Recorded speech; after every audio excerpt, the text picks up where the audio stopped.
If you sell me the flowers in Russian, I'll give you 50,000. The millionaire laughs but is shocked.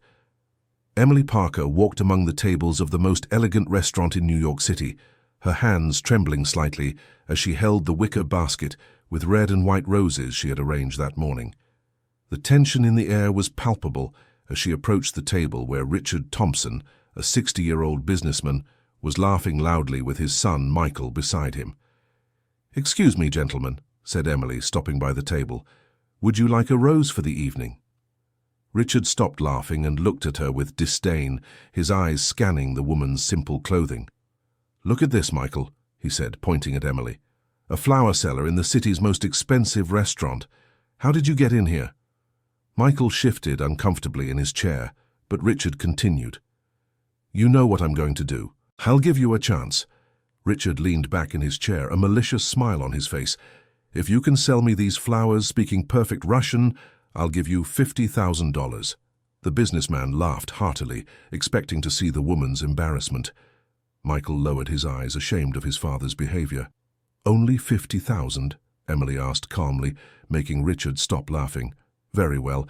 Вот красивые розы, выращенные с любовью в садах Нью-Йорка." Silence fell over the table. The words came out of Emily's mouth in fluent Russian, her accent carrying nuances that Richard recognized immediately.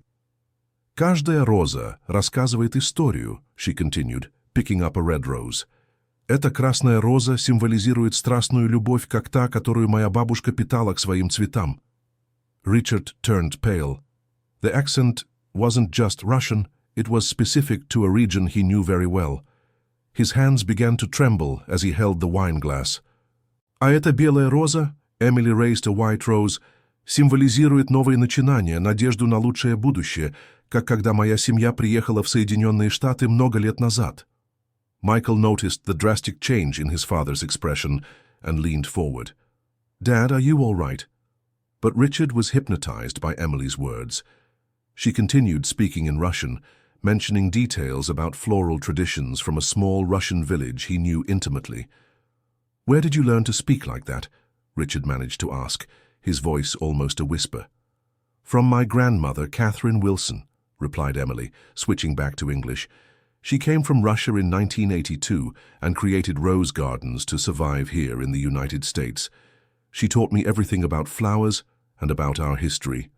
The name Catherine made Richard stand up abruptly, knocking over the wine glass in the process. "That's a lie," he said, his voice trembling. "It was just a joke. I'm not paying anything." "Dad," Michael protested, "she spoke Russian like you asked." Other restaurant customers began to look at the commotion. Some took out their phones to film the situation. "I owe you nothing," Richard said sharply to Emily. "Get out of here before I call security." Emily maintained her composure despite the public humiliation. "You gave your word," she said calmly. "But I understand that some people don't know how to honor commitments." Michael stood up, taking his wallet out of his pocket. "I'll pay for the flowers, miss. How much do they cost?" "No need," Emily replied with dignity. "I've already learned everything I needed to know about you." She turned to leave but stopped and looked directly at Richard. «Кстати, моя бабушка всегда говорила о мальчике, которого она учила музыке в Краснодаре, мальчике, который обещал вернуться». Richard almost fainted. The Russian words echoed in his mind. "By the way, my grandmother always spoke about a boy she taught music to in Krasnodar. A boy who promised to return." Dear listener, if you're enjoying the story, please take a moment to like and especially subscribe to the channel. It really helps us who are just starting out. Now continuing, Emily left the restaurant under the curious gazes of the other customers. Several videos of the scene were already being posted on social media with titles like "Businessman Humiliates Flower Seller and Refuses to Pay Bet." Michael remained standing, looking at his father who had sat back down but was visibly shaken. "Dad, what happened? Who is Catherine Wilson?" Richard didn't answer. His hands trembled as he tried to drink water. His mind traveled back 40 years to a small village on the outskirts of Krasnodar, where a young music teacher had saved him from a situation that could have cost him his life. "It's nothing," he finally said. Let's go." But Michael wasn't satisfied. During the drive home, he could tell his father was upset in a way he had never seen before. On social media, the video of Emily's humiliation went viral quickly. The comments were devastating for Richard. What a disgusting businessman humiliating a worker like that. She spoke Russian perfectly and he refused to pay. How shameful. Does anyone know who this man is? He needs to be exposed. Within hours, Richard Thompson was identified. His company began receiving calls from journalists, and his image spread across the internet associated with arrogance and dishonesty. The next day, the marketing department of Richard's company was in panic. The company's stock had fallen 3% overnight, and important clients began questioning their contracts. "Mr. Thompson," said Rachel, his press advisor, "we need to do something urgently. The situation is getting out of control." Richard was in his office looking out the panoramic window overlooking New York City, but his mind wasn't there. It was in a small house in Krasnodar, where a woman in her early 20s taught him piano and hid him from the authorities. "Sir," Rachel insisted. "Find this woman," he finally said. "The flower seller. Find her and set up a meeting." "For a public apology?" "No." Richard turned to Rachel. "For a private conversation." Rachel managed to locate Emily through social media. She had a small flower business in the Little Italy neighborhood called Grandma's Garden. The name wasn't a coincidence. When Richard arrived at the small shop 2 nights later, he found Emily arranging flowers for a wedding. The shop was simple but well kept, with old photographs on the walls and a sweet scent of fresh roses. "Did you come to pay me?" Emily asked, without looking at him, continuing her work. "I came to talk," Richard replied, looking around, "about your grandmother. Her name was Catherine Wilson." Emily stopped working and stared at him. "She was born in Krasnodar in 1935. She was a music teacher and gave private piano lessons to children in the region." Richard felt his heart race. "In 1982, she came to the United States with just one suitcase and rose seeds she brought hidden," Emily continued. "She never told me why she had to flee Russia in such a hurry." "I don't know what you're talking about," Richard lied, but his voice betrayed nervousness. Emily went to a drawer behind the counter and took out a wooden box ornamented with typical Russian details. "My grandmother kept this her whole life," she said, opening the box. Inside were old documents, yellowed photographs, and letters written in Russian. Emily picked out one particular photo and showed it to Richard. The image showed a young woman with light brown hair next to a piano, smiling at the camera. Behind her, partially visible, was a boy of about 12. Richard recognized the young woman immediately. It was Catherine, his music teacher, and the boy behind her was himself.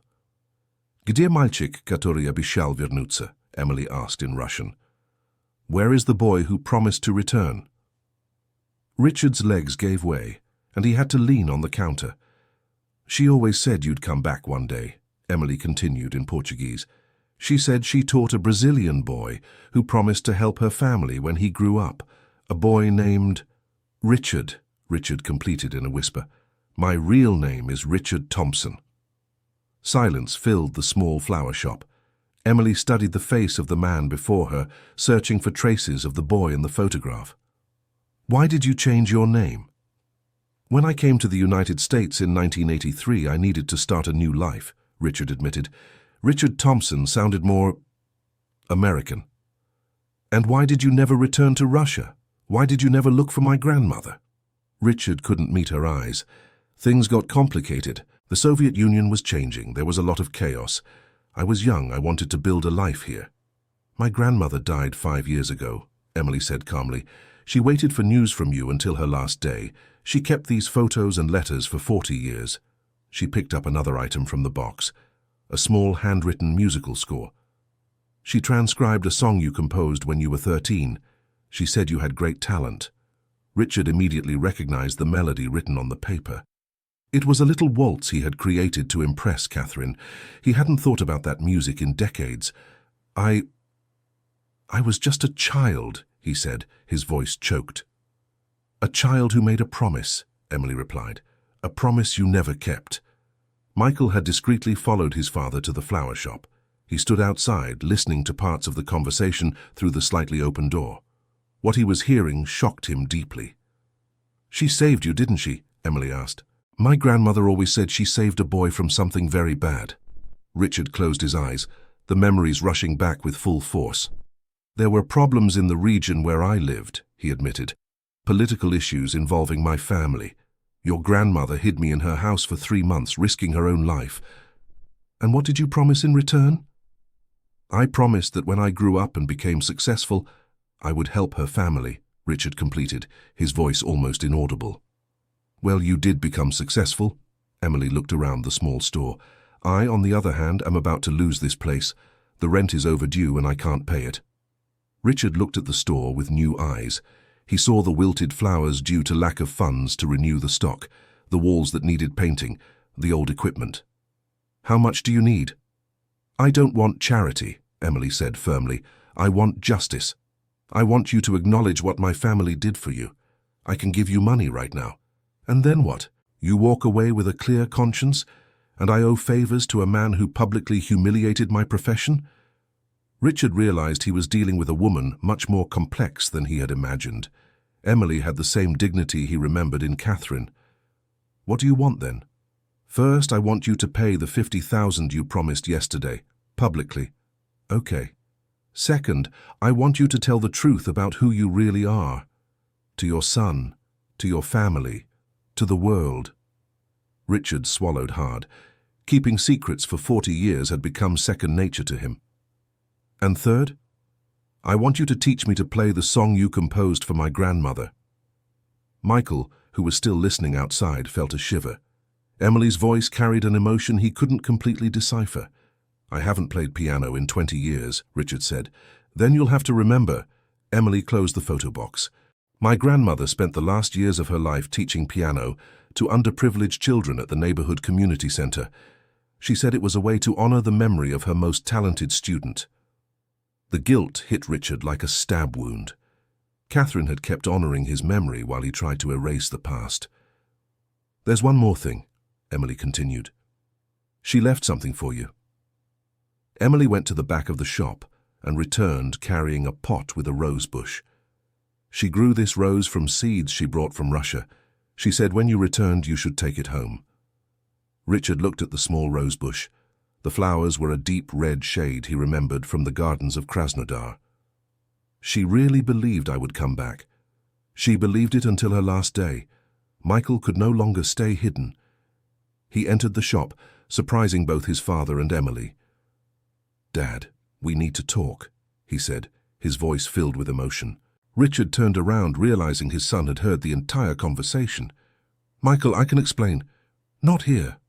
Michael looked at Emily.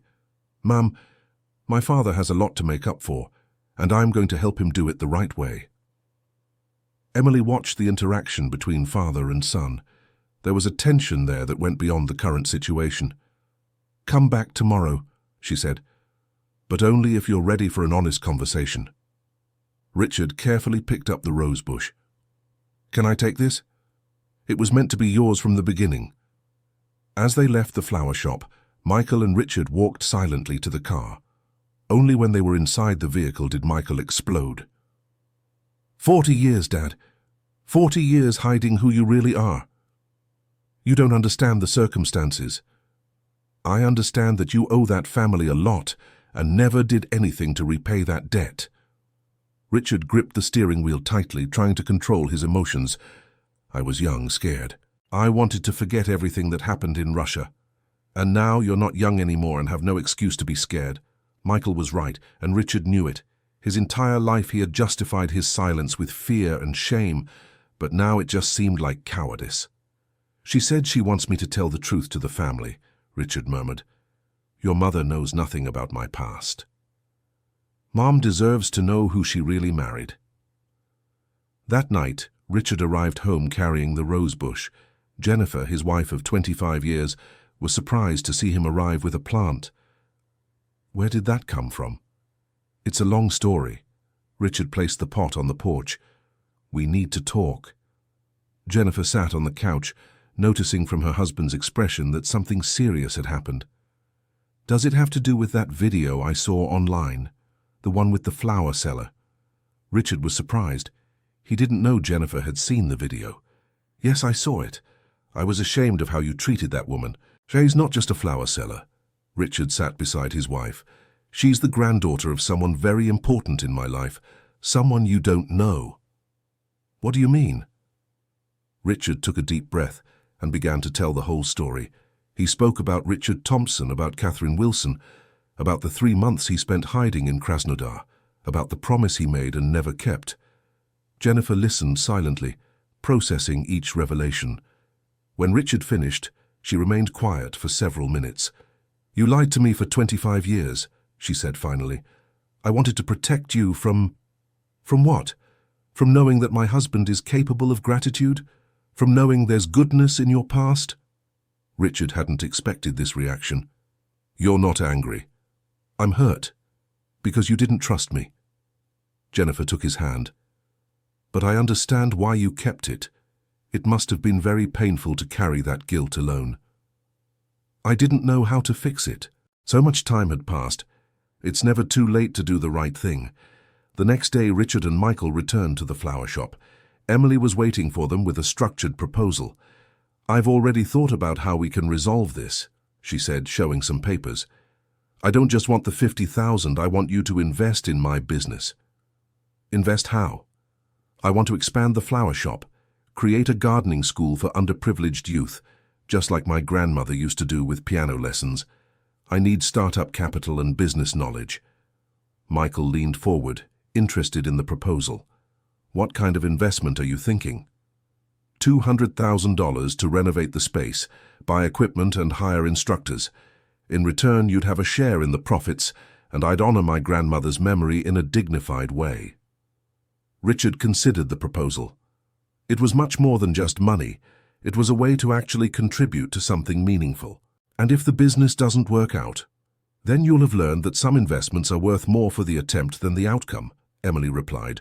My grandmother always said the value of an action lies in the intention, not the success. Dear listener, if you're enjoying the story, take a moment to like and especially subscribe to the channel. It really helps us who are just starting out. Now continuing. Michael looked at his father, waiting for a decision. I accept, said Richard, but with one condition.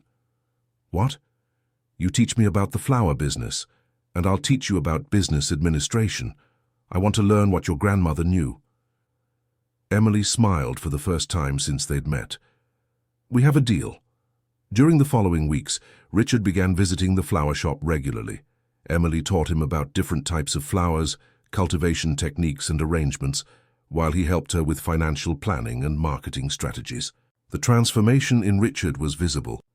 His hands, accustomed only to signing contracts and shaking hands in meetings, were now learning to plant seeds and care for seedlings. Your grandmother really brought these seeds from Russia? He asked one day while planting tulip bulbs. Sewn into the lining of her coat, Emily answered. She said they were the only thing worth saving from there. Richard thought about the courage Catherine had shown, leaving everything behind and starting a new life in an unknown country, carrying only seeds and hope. She never said why she had to leave Russia, only that there were political problems in the region, that some families were being persecuted, and she decided to leave before it was too late. Richard remembered those days in 1982. There were rumors that teachers who taught children from problematic families were being investigated.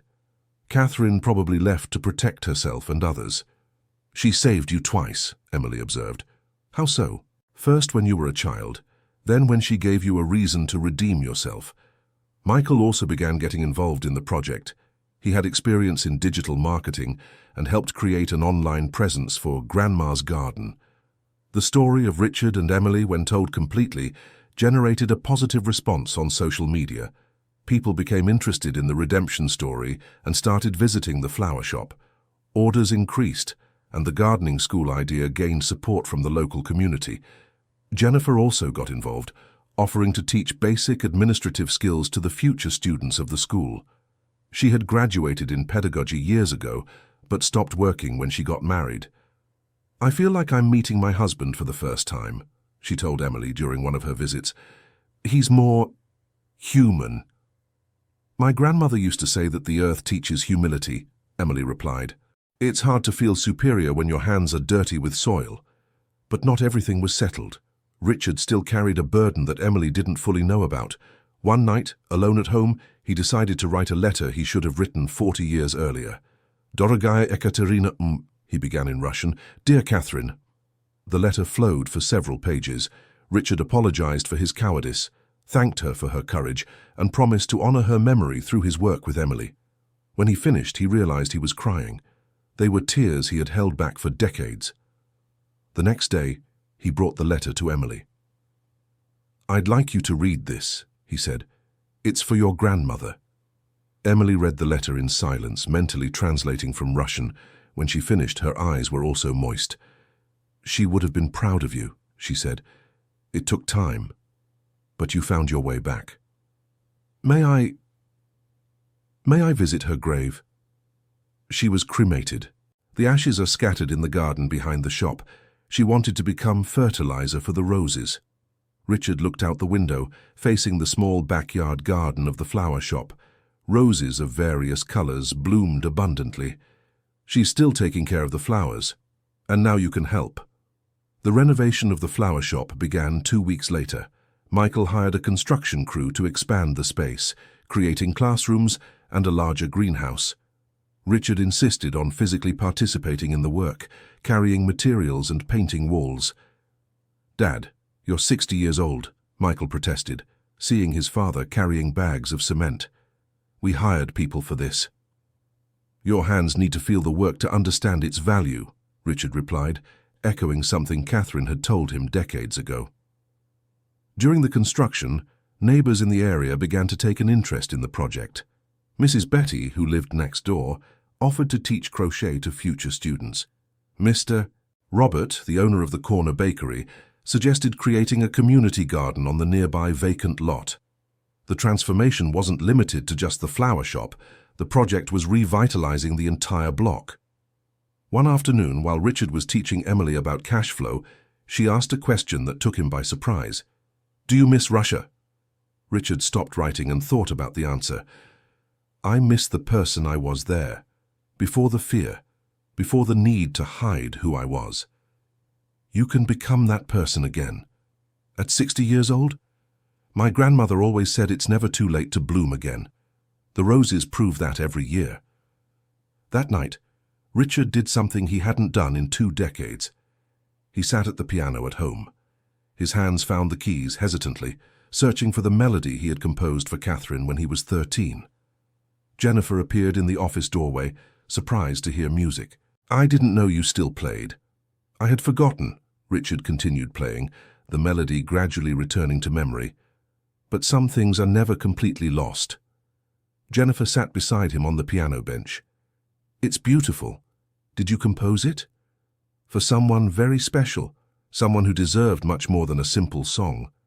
You can do more now, more than a song. 3 months later, the new Catherine Wilson School of Gardening was inaugurated.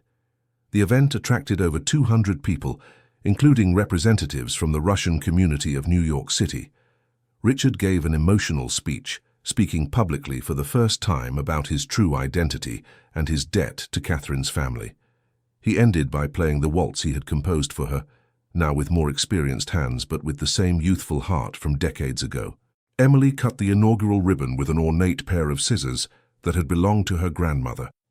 The first classes at the school were already enrolled, 15 teenagers between 14 and 18, who would learn not only about gardening, but also about responsibility, patience, and the value of manual work. My grandmother always said that planting a seed is an act of faith, said Emily during her speech. Faith that the future will be better than the present.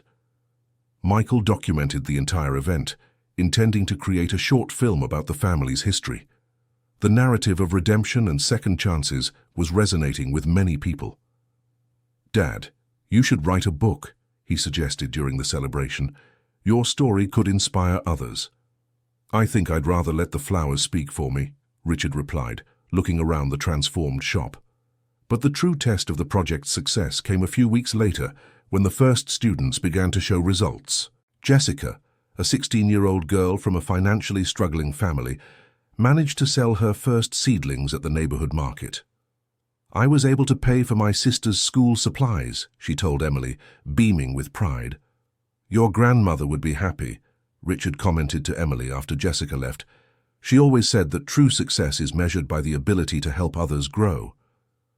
The relationship between Richard and Emily evolved from an obligation to a genuine partnership. They met daily to tend to the flowers and discuss the school's direction. Jennifer joked that she had never seen her husband so dedicated to a project.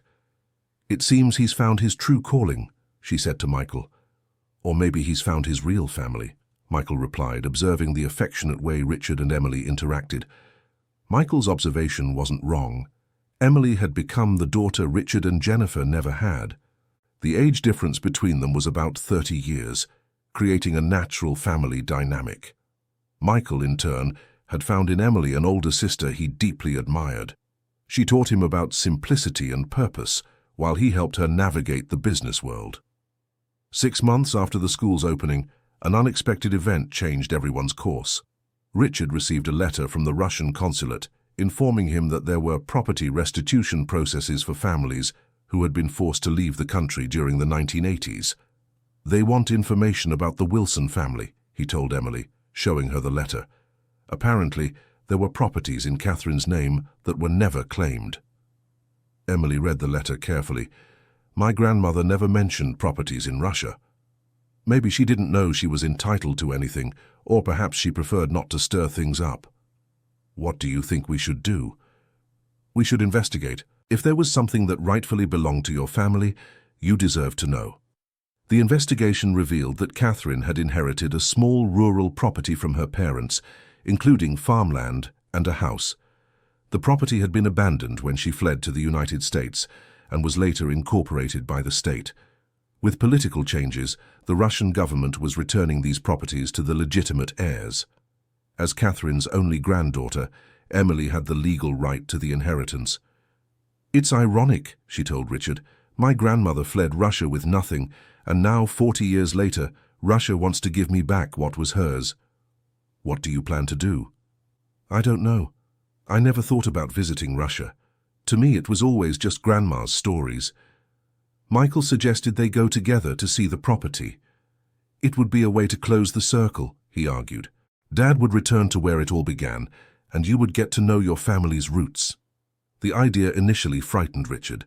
Returning to Russia meant confronting ghosts he had avoided for decades. "What if I don't like what I find?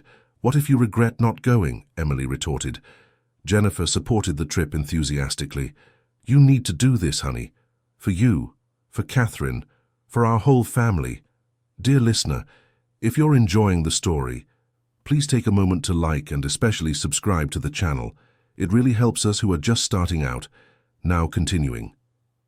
3 months later, Richard, Emily, and Michael were on a plane bound for Moscow. It was the first time Richard had set foot on Russian soil since 1983. When they landed at Sheremetyevo Airport, he felt a mix of anxiety and nostalgia. The country had changed dramatically, but there was still something familiar in the air. "How do you feel?" Emily asked when they were in the taxi heading to the hotel. "Like I'm visiting the house of someone I knew a long time ago," Richard replied, watching the urban landscape of Moscow. They spent 2 days in Moscow taking care of the legal documentation for the inheritance before traveling to Krasnodar. During this time, Richard took them to the places of his childhood, the school he attended, the park where he played, the building where he lived with his parents. Much had changed, but the essence of the city remained. Michael filmed everything, capturing his father's reactions to reconnecting with his past. When they finally arrived in Krasnodar, Richard was visibly nervous. The city had grown a lot, but the neighborhood where Catherine lived retained similar characteristics.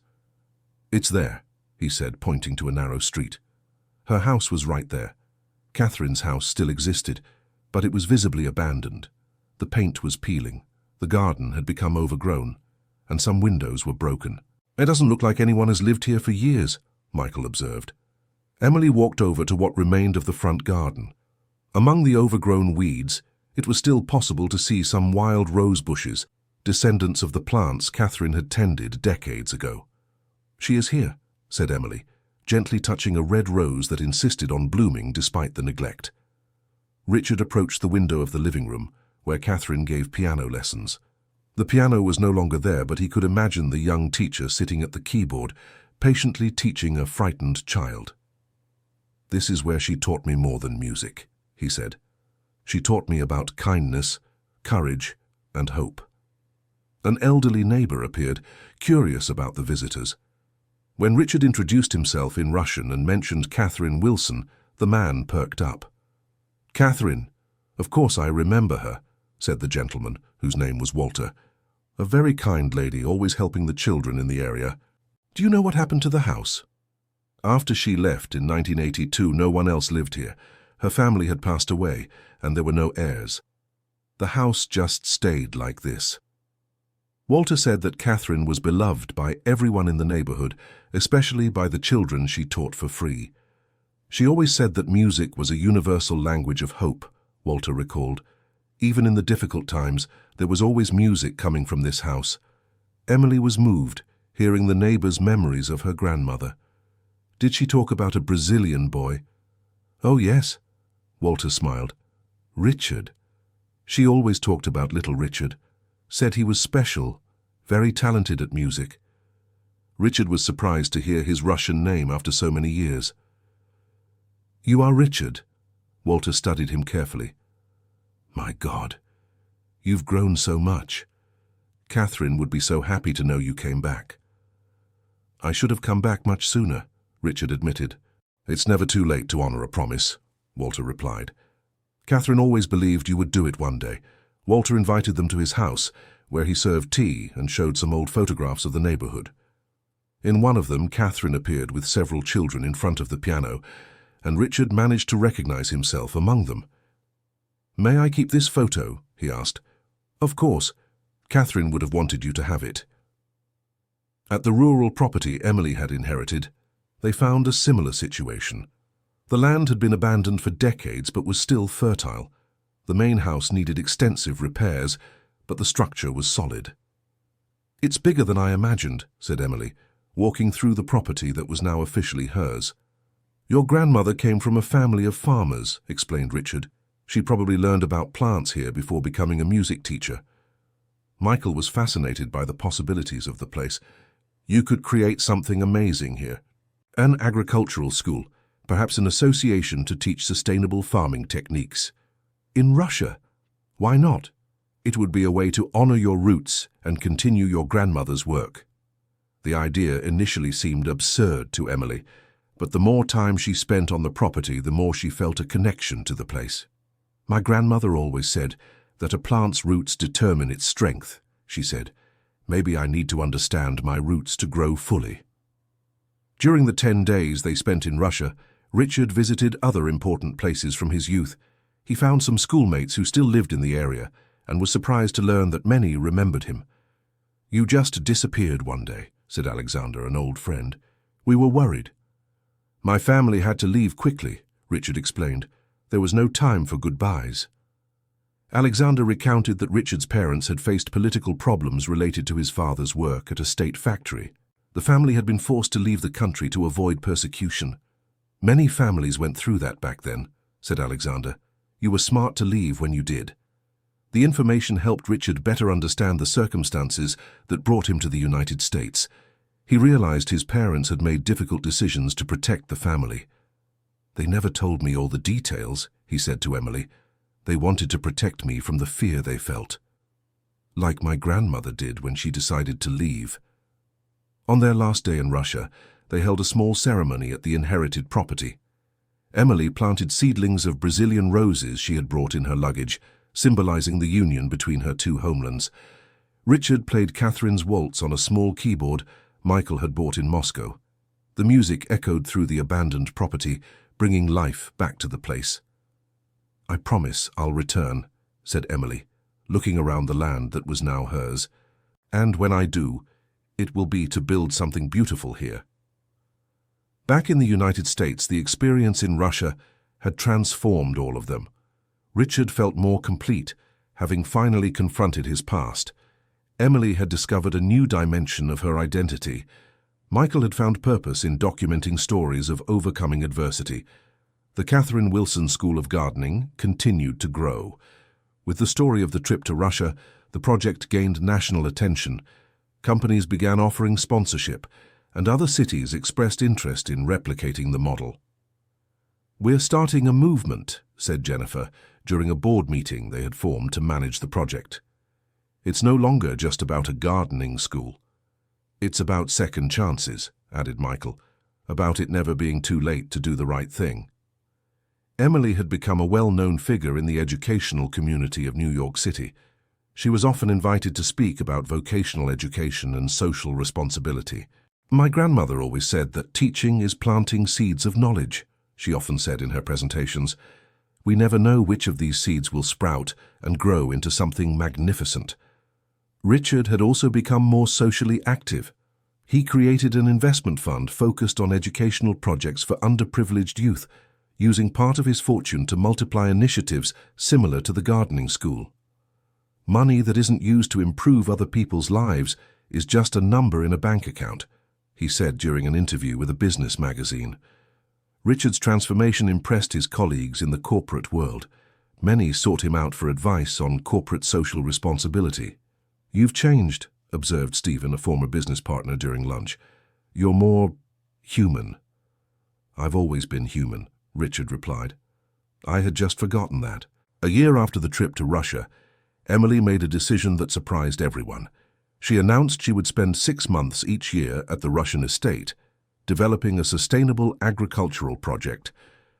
"I'm not abandoning the United States," she explained during a family meeting at Richard and Jennifer's house. "I'm expanding our mission." "How would that work?" asked Jennifer. "I'd spend the Russian winter here in the United States, overseeing the school, and the Russian summer there developing the estate. Michael has already offered to document everything. And I'll provide financial support," added Richard. "It's the least I can do." The idea evolved into an exchange program between young Americans and Russians, where students from both countries would learn about sustainable agriculture and environmental preservation. "My grandmother always wanted to build bridges between cultures," said Emily. "Now I can do that literally." The exchange project attracted attention from international organizations. UNESCO expressed interest in supporting the initiative as part of its education programs for sustainable development.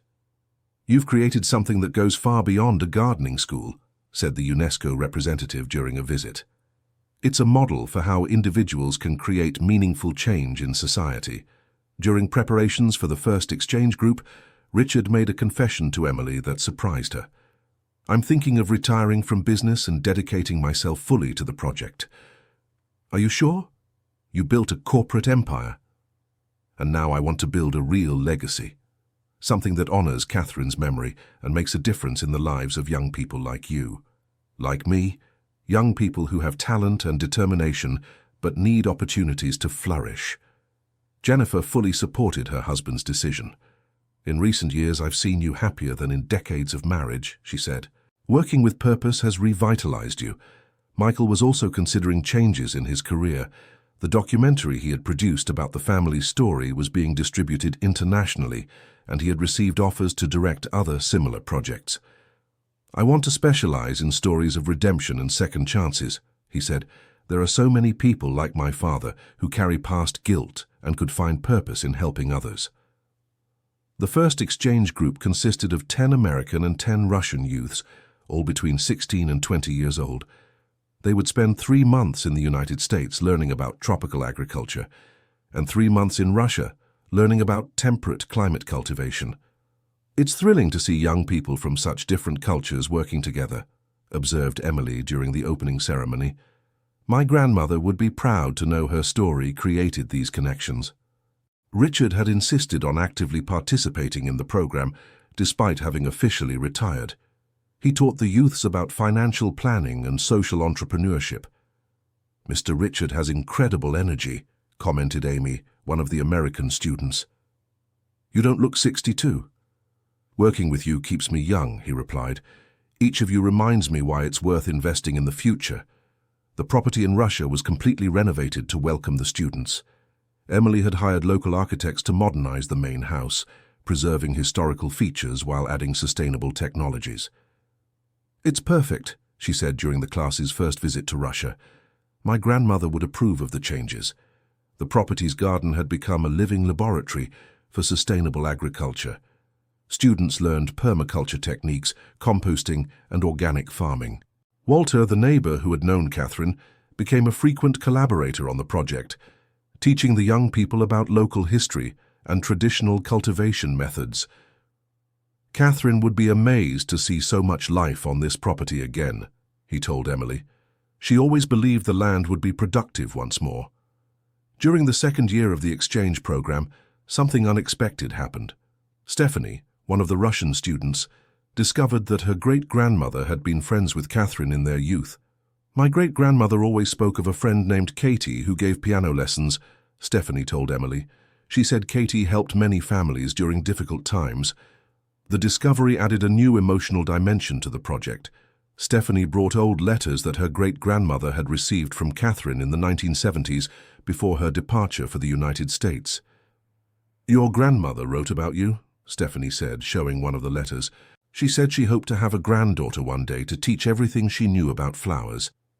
Emily read the letters with tears in her eyes. Catherine had expressed hope that her future family would continue her passion for plants and teaching. "She knew," Emily murmured. Somehow she knew this would happen. Richard, who was present when Stephanie brought the letters, was equally moved. "Catherine planted seeds long before we realized," he said.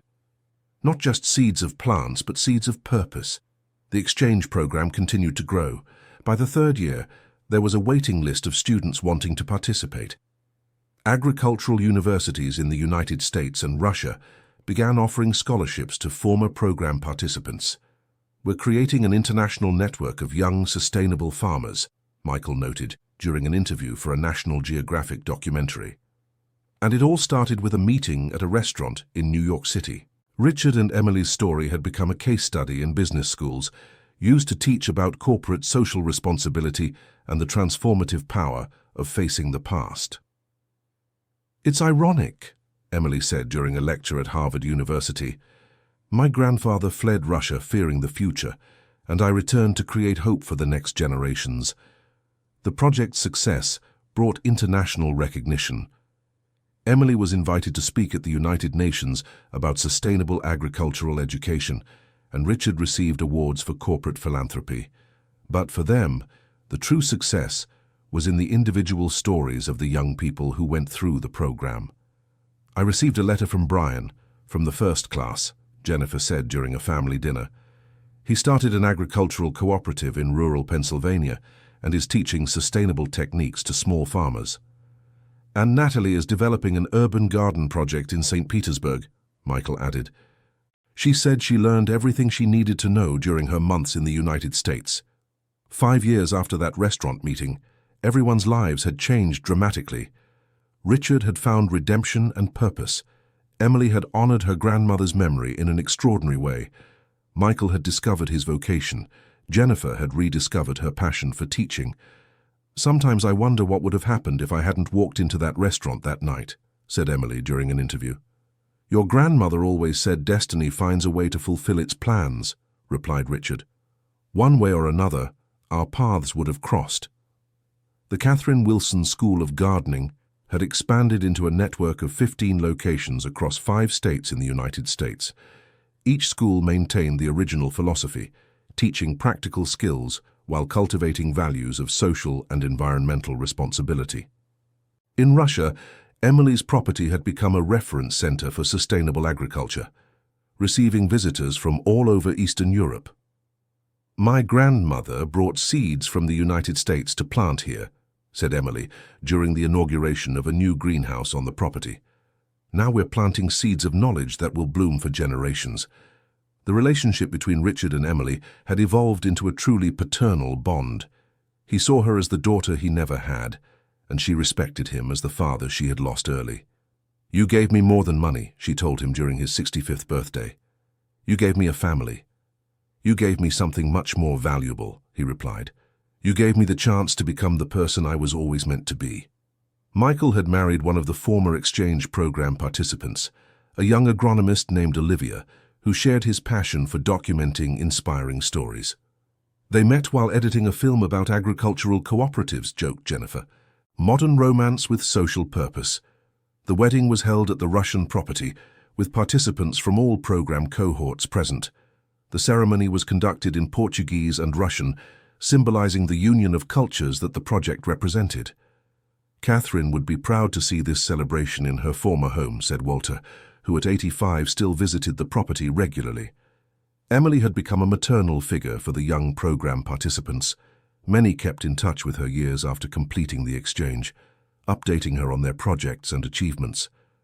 Sometimes I feel like a big tree with many branches sprouting from it, she said, during a reflection on the project's impact.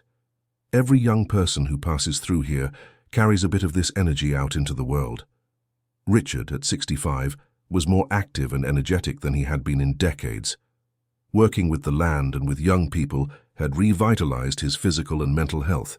The doctor said I have the physical condition of someone 10 years younger, he commented during a medical checkup. It seems planting hope is excellent exercise. Jennifer had returned to work as an educator, developing educational curricula for the exchange program. She was responsible for ensuring the project's academic aspects met international standards. I never imagined I'd be working again at 58, she said, but this project made me rediscover my passion for education. The story of Richard and Emily had inspired other similar initiatives worldwide. Business people in different countries began seeking ways to use their resources to create projects with lasting social impact. We've received visits from delegations from Japan, France, Argentina, reported Michael, during an annual meeting of the foundation they had created to manage all projects. Everyone wants to understand how to replicate our model. The secret isn't the model, said Emily. It's the authenticity of purpose. When you truly want to honor something or someone, the path becomes clear. On the 6th anniversary of their first meeting at the restaurant, they organized a special celebration. All former participants of the program were invited, as well as employees, partners, and supporters of the project. 6 years ago, I was just a flower seller trying to survive, said Emily during her speech. Today, I'm part of a global family of young farmers who are changing the world one plant at a time. Richard also gave an emotional speech, reflecting on his journey of redemption. I spent 40 years running from my past, he said. I discovered that true courage isn't about forgetting our mistakes, but using them to create something beautiful. The celebration included a photo exhibition documenting the evolution of the project, from the early days in the small flower shop to the modern facilities that existed now. It's impressive to see everything we've built together, observed Jennifer, looking at the photos of the first exchange group. And to think we're still at the beginning, added Michael. The next generation of participants will take this project to places we can't even imagine. One of the most significant achievements of the project was the development of new cultivation techniques that combined traditional Russian knowledge with American innovations. These techniques were being adopted by farmers in several countries. We're proving that international collaboration can generate real solutions for global challenges, said Stephanie, who had become the program coordinator in Russia. My grandmother always said that the best plants grow when different soils are mixed, commented Emily. The same goes for knowledge and cultures. The program had also created a microcredit fund for former participants who wanted to start their own agricultural projects. More than 50 sustainable small businesses had been created with this support. It's not enough to teach techniques, explained Richard during a presentation to investors interested in funding program expansions. We need to give people the resources to turn knowledge into real change. One of the most touching stories of the program was that of Kevin, a young American who had lost his family farm due to financial problems. After participating in the exchange, he developed urban agriculture techniques that allowed the family to recreate their income source in a much smaller area. Kevin taught me that innovation often comes from necessity, said Emily during an interview. He took what he learned here and adapted it to his family's reality. Kevin's success inspired the creation of a specific program for struggling rural families, offering training in intensive farming techniques and organic product marketing. "We're closing the cycle," observed Jennifer. "We started by helping young people, and now we're helping entire families support themselves with dignity." The project had also caught the attention of universities that began offering courses based on the methodology developed by Emily and her team. "The University of California wants to create a chair of international sustainable agriculture," reported Michael, "and Moscow State University is interested in a similar program." "Universities are like greenhouses for ideas," said Emily. "If we can plant our methodology there, it will spread much more quickly." During a visit by lawmakers interested in agricultural policy, Richard made an observation that summarized the project's philosophy. "Truly effective policy isn't made just in offices," he said.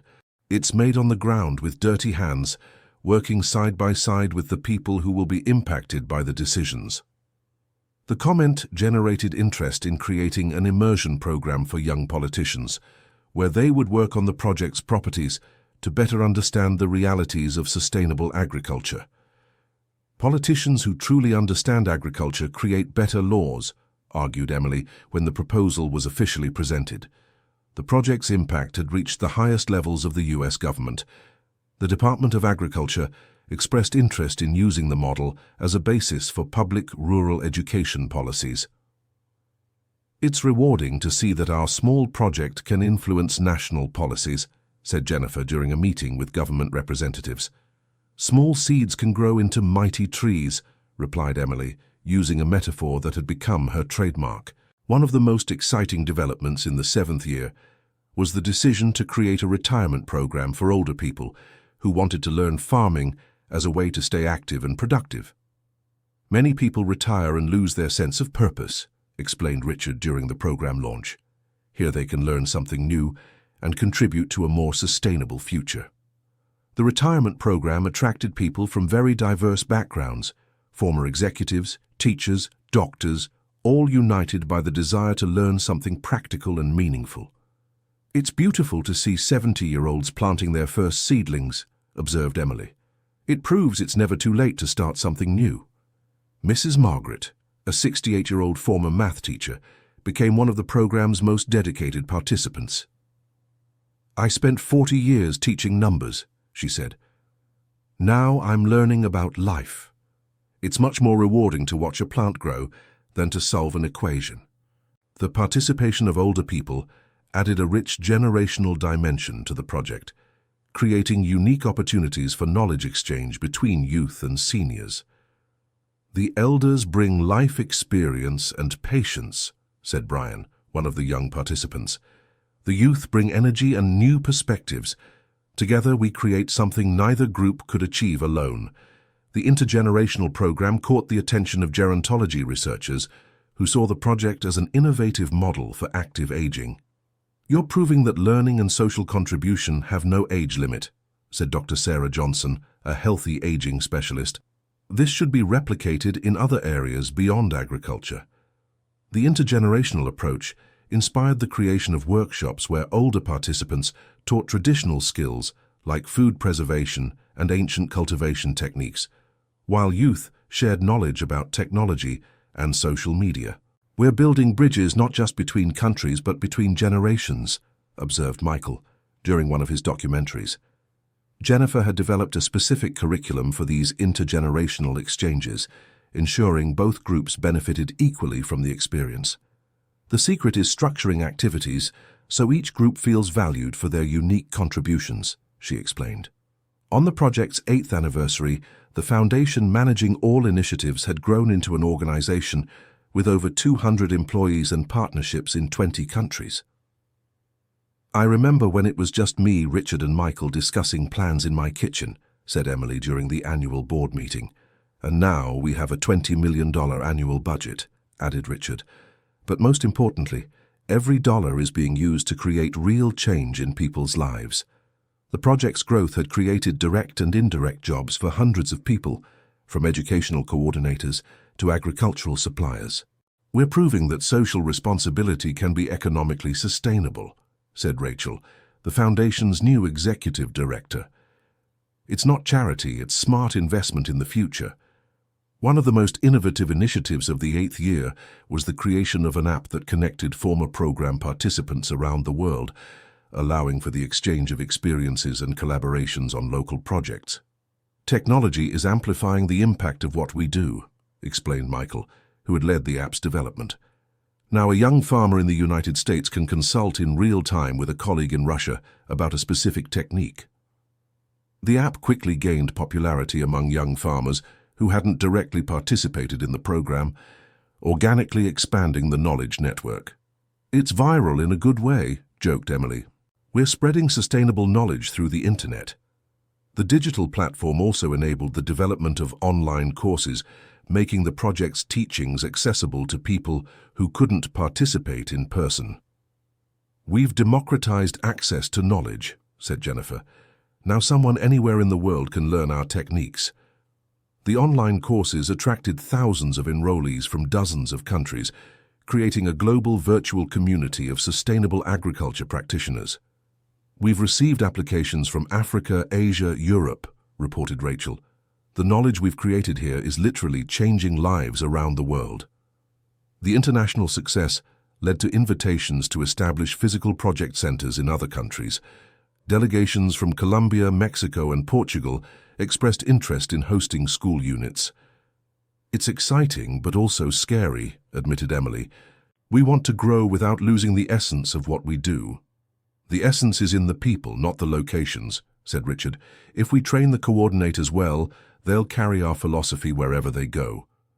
The international expansion required developing rigorous protocols to ensure quality and consistency of programs across different cultures and climates. "Each country has its agricultural and cultural specifics," explained Stephanie, who was coordinating the European expansions. "We need to adapt methods without losing principles." The first international center was established in Colombia, focusing on mountain agriculture and sustainable coffee cultivation. The inauguration ceremony was attended by Colombian and United States authorities. "Seeing our United States flag flying alongside the Colombian one in a sustainable education project moves me deeply," said the United States ambassador present at the ceremony. Emily spent 3 months in Colombia helping establish the program, adapting the United States techniques for the Andean climate and soil. "Each country teaches me something new," she said in a video conference with the team in the United States. "Colombian agriculture has incredible techniques we can incorporate into our methods." The knowledge exchange between countries was enriching the original program in the United States, proving that international expansion benefited all participants. "We're discovering that teaching is the best way to learn," observed Jennifer during a pedagogical meeting. The Colombian Center quickly became a reference in the region, attracting visitors from Venezuela, Ecuador, and Peru. Invitations emerged to establish similar programs in these countries. "All of Latin America is interested in what we do," reported Stephen Miller, coordinator of the Colombian Center. "There's a real thirst for knowledge in sustainable agriculture." The international demand created the need to further professionalize the training of coordinators and instructors. A master's program was created in partnership with United States and Russian universities. "We're training a new generation of educators in sustainable agriculture," said Dr. Amanda Williams, academic coordinator of the master's program. The master's program attracted students from 20 countries, creating an international academic network focused on the principles developed by Emily and her team. "It's surreal to think that methods I learned from my grandmother are being studied in universities around the world," said Emily during the program's first graduation ceremony. The graduates of the program began establishing their own centers and projects, creating an exponential network of impact. "Every graduate we train multiplies our reach by tens or hundreds," calculated Michael. "In 10 years, we will have indirectly impacted millions of people." On the project's 9th anniversary, an emotional surprise awaited the team. UNESCO announced that the project would be recognized as an educational heritage of humanity, a special category created for educational initiatives with global impact. "This is the first time a project from the United States has received this recognition," said the UNESCO representative during the ceremony in Paris. Emily, Richard, Jennifer, and Michael were present at the ceremony, representing the thousands of people who had contributed to the project's success. "My grandmother fled Russia with only seeds in her luggage," said Emily in her acceptance speech. "Today, those seeds have blossomed into a global garden of knowledge and hope." The UNESCO recognition brought worldwide attention to the project, resulting in invitations to present at international conferences on sustainability and education. "We are representing the United States on the world stage," said Richard proudly, "and showing that small initiatives can have big impacts." The international visibility attracted major investors and philanthropic organizations interested in supporting the project's expansion. "The Global Foundation wants to fund our expansion in Africa," reported Rachel, "and the European Union is interested in establishing centers in 15 European countries." The accelerated growth brought new management and coordination challenges, requiring organizational restructuring and the development of new quality control systems. "Success brings enormous responsibilities," observed Jennifer. "We need to grow sustainably while maintaining our original values. To manage the global growth, an international board was created with representatives from all countries where the project operated. Participatory governance is essential to maintain the legitimacy of what we do," explained Emily during the board's first meeting. The international board established fundamental principles that should be respected in all units: free education, focus on sustainability, social inclusion, and community participation. "These principles are non-negotiable," emphasized Richard. "They are what ensure our project maintains its original purpose." During the 10th anniversary, the celebration was global. Simultaneous events were held in all countries where the project operated, connected by live broadcast. 10 years ago, we were 3 people in a small flower shop in New York City, said Emily during the global broadcast. "Today we are a family of 50,000 people in 20 countries. The broadcast was watched by over 1 million people worldwide, including former participants, supporters, government officials, and those interested in sustainable agriculture. You have proven that it's possible to change the world one seed at a time," said the UN Secretary General in his congratulatory message. During the celebration, new ambitious projects were announced: establishing centers in Africa and Asia, creating a global fund for sustainable agriculture, and developing innovative technologies to optimize agricultural education. "The next 10 years will be even more transformative," predicted Michael during his presentation on future plans. The Global Fund for Sustainable Agriculture had raised $500 million from international investors, becoming one of the largest philanthropic initiatives focused on agricultural education.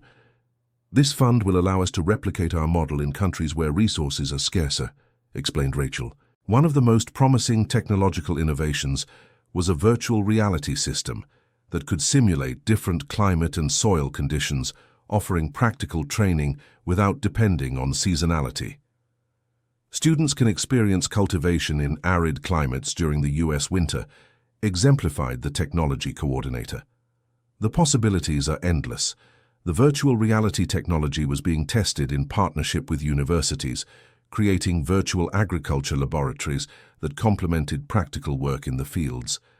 "We're combining millennia-old farming traditions with cutting-edge technology," said Emily. "My grandmother would be fascinated by these possibilities." End of story. Now tell me what you thought of this moving story of redemption and second chances. Do you believe Richard made the right choice by honoring his debt to Catherine's family? Share your honest opinion in the comments and tell us where you're watching from. If this story touched your heart, don't forget to leave your like and, most importantly, subscribe to the channel so you don't miss other inspiring stories that changed lives forever.